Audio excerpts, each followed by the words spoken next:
Welcome to YourOrangeville. I'm Mayor Rob Adams, and I'm delighted to welcome you here on this beautiful day. I hope it's not snowing. We've had a lot of snow in Orangeville. In fact, it has been a record snowfall here in our community, and our public works crews have had to work around the clock. They have been working night and day to keep the streets plowed and to keep things clear. And as well, I can't tell you how many emails I've received from people saying what an amazing community we live in. Their neighbor came over and blew out their driveway with their snowblower, and that happens all the time. That's what makes Orangeville such a great community. But I just want to call out our public works team. They've actually had to remove snow, and I think we have a picture of it here. And this shows a little bit of the operation. We had so much snowfall that we've had to go around using contractors and try and remove the snow so that we could actually plow and the streets could be wider than just one lane. So a lot of work. And another thing happened, which was a big challenge for the entire county, and it has to do with all the snow, and that's our state of emergency. And I just want to call out and thank Bill Hill, who's our warden of Dufferin County. That's Bill in the picture in the middle between the deputy mayor and myself. Bill Hill, Sonia Pritchard, the CEO, and Stephen Murphy, who is our emergency services coordinator for Dufferin County. They did a tremendous job during a very difficult time, and I want to thank the three of them for their leadership, and of course to all the crews in the county who work so hard to try and keep our residents safe. And we have emergency management teams, emergency services, Orangeville Police Service, Orangeville Fire Department, OPP Ambulance Service, and of course Headwaters Health Care Center. So all those people, I really appreciate what you did during the state of emergency. I wanted to be a little bit optimistic and think ahead to spring and think about the things that we could be doing, and not ice fishing or curling and those winter sports, but doing some really neat things. So this is a little bit of a test. I want to get a picture up here, and I want you to tell me where this picture is from. Maybe you can guess at it. We have a number of pictures. That's one picture right there, and no, it's not Muskoka, and it's not Algonquin Park, and it's not the Halliburton Highlands, nor the Kawarthas. We have another picture. We'll give you another clue. I think there's another picture. This is of the same area. Can you guess where it is? Well, believe it or not, I'll give you one more clue. This is your third clue. Can you tell me what this picture's where it's from? Here's our third clue. Any hint of it? Two guys walking through the woods? Well, I'm going to share it with you. That's actually Orangeville. It's our beautiful island lake, and you'd think you were in Muskoka, God's country. Just an incredible place. And mountain biking, hiking, walking are just minutes away for any of you residents who are interested in getting out. And I thought we should have this spring segment because we've had so much snow. And I wanted to welcome our very special guest, Wayne White. And Wayne has been instrumental, along with Bob Shirley, on driving our Island Lake and Friends of Island Lake and our trail system out at Island Lake forward. And so thank you very much for coming, Wayne. Well, it's been a pleasure to be on your show. I'm glad you're giving us the opportunity to boast about what's going on out there. And with your opening, you'd swear you're in Northern Ontario, and here it's in our own backyard. Like you said, biking, jogging, snowshoeing, whatever. You can enjoy that beautiful facility. Well, and it's easy to get there, Wayne. You simply head out on the Canadian Tire or the Fairgrounds Trail, and right at Home Hardware, you can cross. The traffic light's been made pedestrian friendly, and you can go right across. Well, I've met you and your friends several times biking this. You leave from your house, you enjoy the trail, able to bike home. Yeah, it's right there. It's so accessible. I love to get out. Now, some really neat things have happened. Maybe we can show the map of the trail that just shows a little bit of kind of the view of what kind of trails are out there, and you can talk a little bit about that picture. As you can see, so far we've completed 8 kilometers of trail. And Wayne, I'm sorry to interrupt you, but we're going to be right back, and you can tell us a little bit more about it, but we need to go to commercial break. Fine. We'll be right back to Your Orangeville on Rogers TV.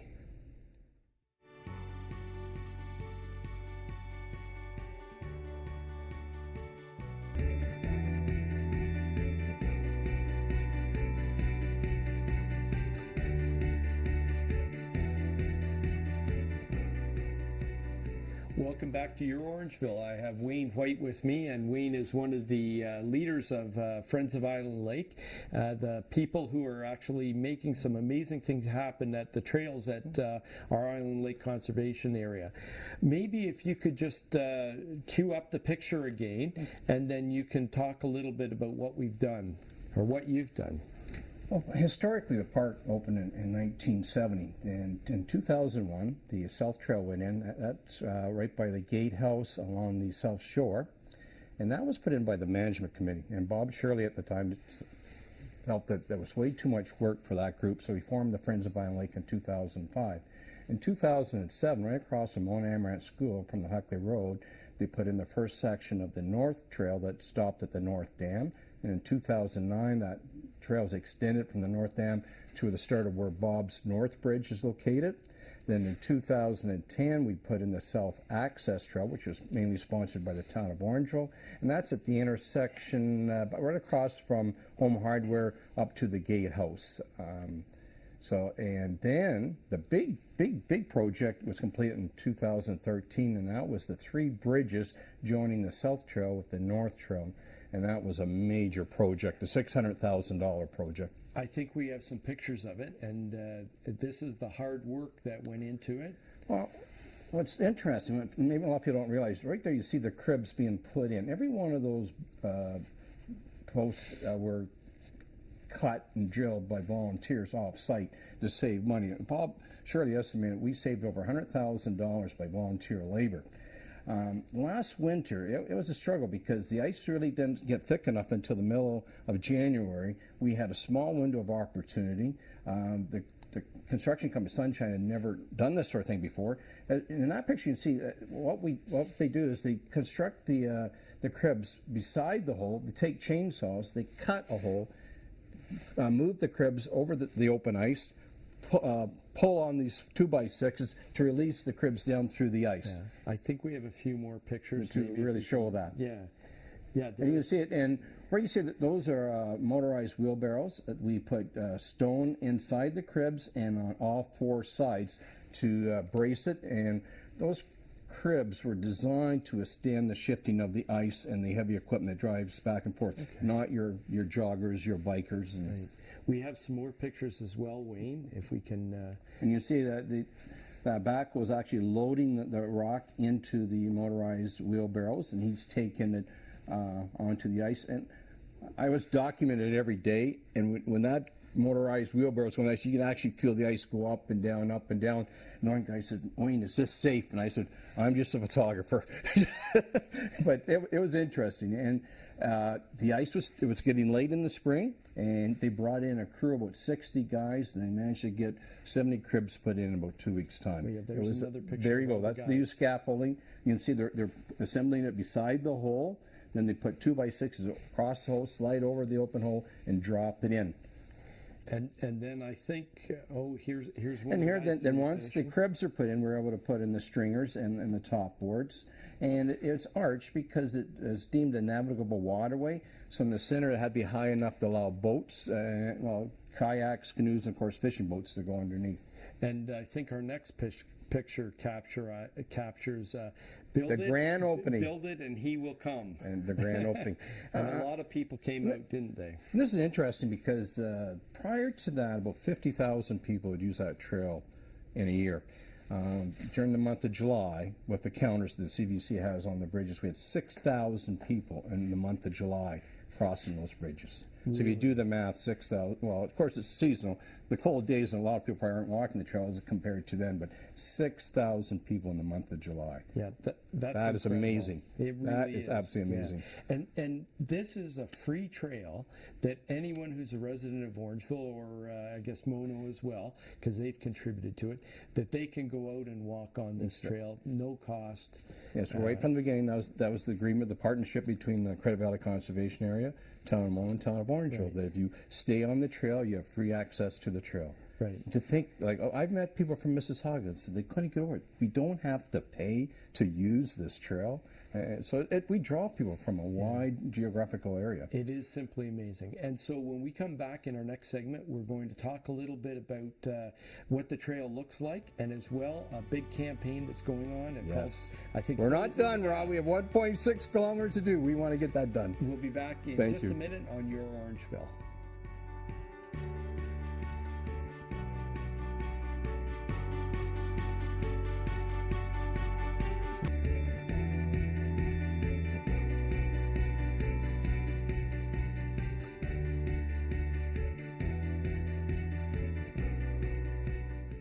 Welcome back to Your Orangeville. I'm delighted to have our co-chair of Friends of Island Lake, Wayne White, and Bob Shirley's the other co-chair. Bob couldn't be with us today. And as well, we have a special guest. Mike Walker is in charge of the fund development. I'm the guy. That's excellent. And before we get into your up-and-coming project, I just wanted to talk a little bit about the trail. And as you know, I get out there. I go most mornings at about 5:30 or 6, get my dog out for a good bike or a good run, and I run into you and a lot of other people. It's actually amazing how many people are out on the trail. And I know we have a picture of the trail map, which gives people a little bit of a flavor for what it looks like and where you can go out on Island Lake. One of the main entrance points, obviously, is across from Home Hardware. And then there's another entrance point, which would be across from Mono Amaranth Public School. Those would be the two entrances, other than going in the conservation area itself. And this just shows a little bit of Island Lake. The last picture we had didn't show it all.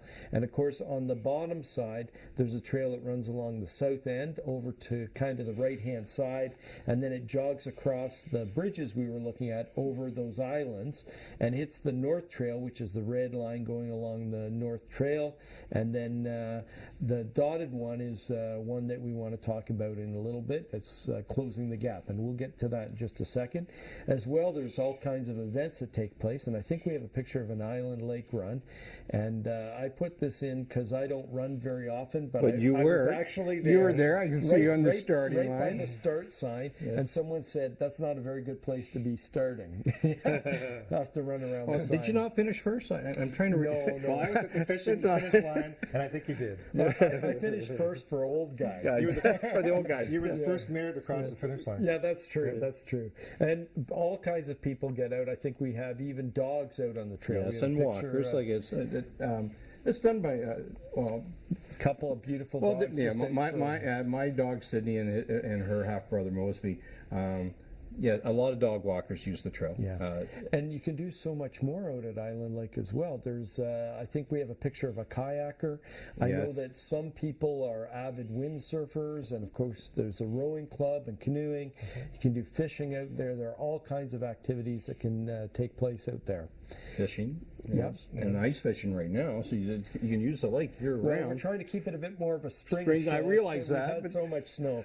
But I wanted to talk about the really important thing that's going on, and that's called Closing the Gap. And so maybe just to start, can you tell us why the trail system's important to the residents of Orangeville, Mike? Well, these trails connect our communities. So it's something that helps us to join Mono with Orangeville, because it does a great job of doing that. But it also encourages a healthy lifestyle. It gets the people out there using our facilities, gets them jogging, running, etc.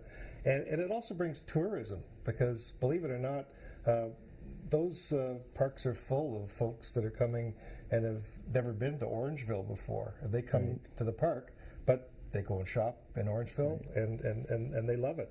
And it's just the money that we put towards it helps us to have a healthy community. Right. Well, speaking of money, and I have to be very fiscally responsible as the mayor. We've got tight budgets, and we've got to keep things in good shape for taxpayers.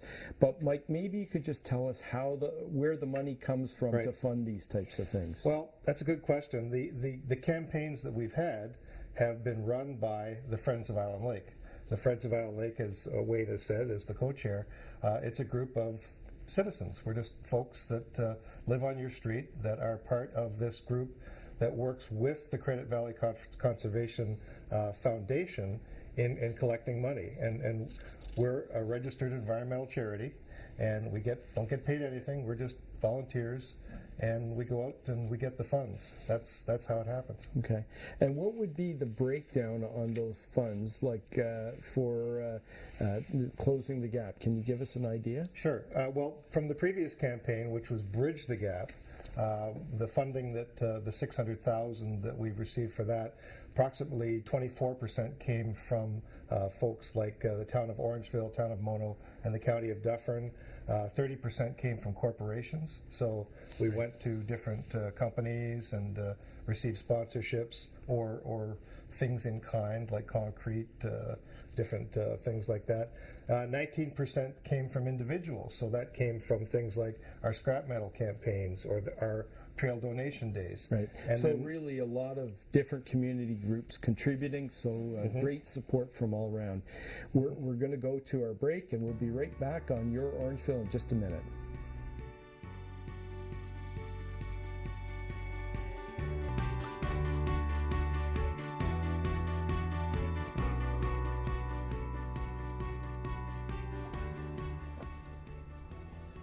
Welcome back to Your Orangeville. I have Wayne White and Mike Walker with me from Friends of Island Lake, and we're here to talk about their campaign, Close the Gap, and it's a really, really important campaign taking place. It's very exciting, and one of the challenges that I found is when I go out to Island Lake and I do the loop, I do go along the South Trail, I go over the bridges, I go the North Trail, and then at the North Dam or the Mono Trail, it kind of ends, and there's that gap between that northerly piece and getting back down to Home Hardware. And how do you do it without going on the highway? So if we can put the map back up, we're going to take a look at closing the gap, and this is the campaign, and what we're trying to do is we're trying to make sure we close the gap in that last piece so we can do the loop all the way around the lake. So if you look at the top left corner, there's a greeny color that's coming down, and then it hops over the water, and it's on a peninsula just out from the cemetery. It's not actually in the cemetery, it's out off the end, and then it comes down across two more boardwalks, and then another greeny piece just by the road there heading to Home Hardware. So that's kind of down the left side of the lake, and that's the westerly boundary of Island Lake, and that's really what closing the gap is. It's to finish that so there's a complete trail all the way around the lake, and that campaign's just started. Mike, maybe you can tell us a little bit about the campaign. Sure, I can, Mr. Mayor. We have a very, very exciting bunch of events that are going to come up this summer. We have our fishing derby, we have our trail days, there's potential runs that are taking place, and all of this is part of our campaign to help us get funds to pay for this closing the gap. Right. And the price is going to be around $800,000, and it's more this time than it was for the bridging because of the type of technology that we have to use to put the bridges in. Right. It's something called geopiles, and Wayne's the expert on that. He could talk more on that if we have time. But the $800,000 is going to come from these types of events, from a gala that's a fundraiser that's put on in association with the foundation, and by our campaign that is going to go to the public and to the businesses and all the folks that are in Dufferin, Mono, and Orangeville. Well, I want to participate because I'm a huge fan. I've been a big supporter of all the trails out at Island Lake. How can our viewers get out and make a donation or support it? Absolutely. Well, we have our events, so they come out to the fishing derby, the trail donation days, and our last trail donation day we took in over $4,000 just from folks that were coming and walking the trail and putting money in. So you can give money that way, or you can go on to our website, www.cvcfoundation.ca, and there's the opportunity there to donate or volunteer, but we'd like you to get in there and donate, of course. Other ways we have a scrap metal campaign where if folks have anything that's scrap metal, we'll come pick it up, we'll take it, and we'll get money for it. And we get tremendous amounts of money from the scrap metal campaign that puts the money into our campaign coffers. How can they get a hold of you? They can contact, for the scrap metal campaign, they can contact Bob Shirley at 519-925-8549, and he'll make arrangements for the pickup. Or if you have something that you want to donate as far as gifts or something towards our foundation campaign, you can call me at 519-940-9539. Okay, and now I know you guys are on Facebook and Twitter as well, so what I'm asking you to do is send me some information on this so that I can post it for the viewers. I have lots of Orangeville residents that I tweet to and I communicate on Facebook, and I really want them to know about this because this is an exciting campaign. It's a absolutely wonderful resource for the community, and I really encourage people to make a donation, volunteer and help if you can. Bring your kids out to the events that are going on. Island Lake, Friends of Island Lake is a terrific organization. I think you're doing great work. So thank you very much, Wayne, for coming out today. It's been our pleasure. Really appreciate all that you do as chair. And Mike, for your efforts as in charge of development, I really appreciate everything that you're doing. Personally, I love to get out on the trail. Anyone who hasn't been out there, I encourage them to get out, and I encourage people to support this campaign. Closing the Gap is going to just be awesome when we can do that complete loop. It just sets our community head and shoulders above any others, and that's what makes Orangeville special. So on behalf of Wayne and Mike, wishing everyone in Orangeville all the best on Your Orangeville with Mayor Rob Adams.